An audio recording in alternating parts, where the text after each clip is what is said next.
मक्के का वो लहलहाता खेत और फसल के बीच छिपी मौत की सबसे खौफनाक साजिश। क्या कोई सोच सकता है कि जो इंसान घर से ये कहकर निकला था कि वो अभी वापस आएगा, उसकी लाश सुबह मक्के के खेत में खून से लथपथ मिलेगी? नमस्कार, मैं हूं संगीता देवी और आप देख रहे हैं रिपब्लिक भारत टाइम्स। मेरे साथ कैमरे पर हैं किस्मत अली। बहराइच के थाना दरगाह इलाके में एक ऐसी वारदात हुई है जिसने पूरे उत्तर प्रदेश को दहला कर रख दिया है। बड़काऊ नाम का शख्स जो अपने घर से निकला तो था, लेकिन जब देर रात तक वापस नहीं लौटा तो परिवार की धड़कनें बढ़ने लगी।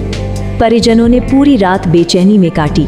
पुलिस को सूचना दी गई, लेकिन सुबह होते ही जो खबर आई उसने सबके पैरों तले जमीन खिसका दी। मक्के के खेत में बड़काऊ की लाश मिली, जिसके साथ ऐसी दरिंदगी की गई थी कि देखने वालों की रूह कांप जाए।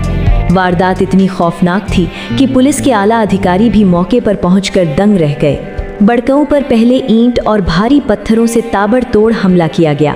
हैवानियत का अंदाज़ा इस बात से लगाइए कि ईंट पत्थरों से वार करने के बाद हंसिये से उसका गला रेता गया और फिर उसी हंसिये से उसका पेट तक चीर दिया गया। कातिलों ने क्रूरता की सारी हदें पार कर दी थी। दैनिक भास्कर और अन्य रिपोर्ट्स के मुताबिक इस कत्ल की जो वजह सामने आ रही है वो चौंकाने वाली है। बताया जा रहा है कि गलत नज़र डालने की रंजिश में बड़काऊ को मौत के घाट उतारा गया। बहराइच पुलिस ने इस ब्लाइंड मर्डर मिस्ट्री को सुलझाने के लिए दिन रात एक कर दिया। पुलिस की कई टीमों ने घेराबंदी की और सर्विलांस की मदद से महज 24 घंटे के भीतर गुनहगारों को बेनकाब कर दिया। इस कत्ल के पीछे कोई और नहीं बल्कि पति पत्नी की एक जोड़ी निकली। जसवंत और उसकी पत्नी नीलम ने मिलकर इस पूरी वारदात को अंजाम दिया था। पुलिस ने आरोपियों की निशानदेही पर हत्या में इस्तेमाल किए गए पत्थर, ईंट और वो खून से सना हंसिया भी बरामद कर लिया है। जसवंत और नीलम को गिरफ्तार कर जेल भेज दिया गया है और आगे की कानूनी कार्यवाही जारी है। लेकिन सवाल वही है कि आखिर उस मक्के के खेत में ऐसी कौन सी दुश्मनी निकाली गई कि एक हंसते खेलते इंसान का सीना चीर दिया गया। आज बड़काऊ के परिवार में सिर्फ मातम और सन्नाटा है। इंसाफ की इस लड़ाई में क्या आप हमारे साथ खड़े हैं? अगर आपको लगता है कि ऐसे दरिंदों को समाज में रहने का कोई हक नहीं है, तो अपनी आवाज़ बुलंद कीजिए। इस वीडियो को ज़्यादा से ज़्यादा शेयर करें ताकि हर अपराधी के मन में कानून का खौफ पैदा हो। हमारे Facebook page Republic Bharat times को अभी फॉलो करें और लाइक करें। अगर आप हमें यूट्यूब पर देख रहे हैं तो चैनल को सब्सक्राइब ज़रूर करें। कमेंट बॉक्स में अपनी राय दी कि ऐसे आरोपियों को क्या सज़ा मिलनी चाहिए। सच्चाई के साथ हम फिर लौटेंगे।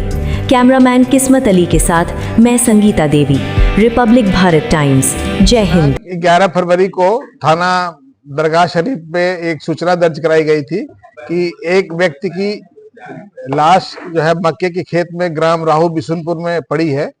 इस सूचना पर तत्काल पुलिस बल मौके पहुंचा और शव को कब्जे में लेकर इसका पंचनामा भर के पोस्टमार्टम में कार्रवाई की गई और वादी जो मृतक की पत्नी है उनसे तहरीर प्राप्त करके सुसंगत धाराओं में अभियोग पंजीकृत किया गया।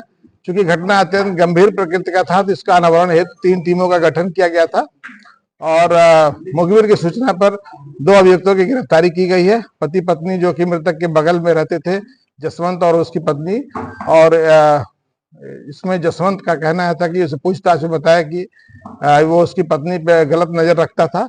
इसी वजह से उसने जो है एक योजनाबद्ध तरीके से उसको खेत में बुलाया और उसकी पत्नी ने ईंट से और हंसिया से उस पर प्रहार करके उसकी हत्या कर दी और इनके पुलिस द्वारा इनकी निशानदेही पे आला कत्ल भी बरामद किया गया है। आज इनको माननीय न्यायालय में प्रस्तुत किया जा रहा है।